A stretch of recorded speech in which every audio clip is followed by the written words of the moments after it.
In this video, you'll learn how to enable or disable call forwarding on your Google Pixel phone. By the end of this guide, you'll be able to configure call forwarding settings to suit your needs.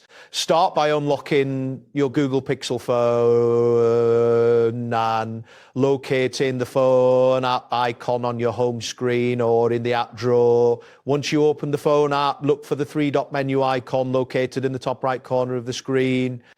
Tap this icon to reveal a drop-down menu, then select Settings from the list that appears. In the Settings menu, navigate to either calling accounts or calls, depending on your device model. This section contains various options related to call settings. Within this area, find and tap on call forwarding to access the forwarding options.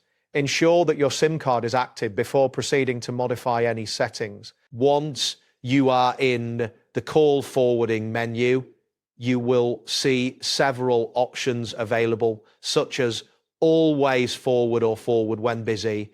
Choose the option that you wish to enable by tapping on it. After selecting, enter the phone number you want calls to be forwarded to. Confirm your selection to activate the feature.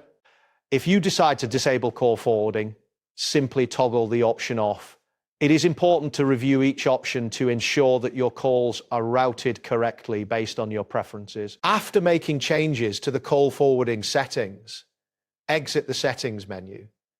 To confirm that your settings are functioning correctly, make a test call to see if the forwarding works as intended. If the call does not forward properly, return to the settings and make any necessary adjustments to the number or the selected options. This step is crucial to avoid missed calls and ensure that your calls are handled as expected. Your Google Pixel device will now follow the call forwarding settings you have chosen.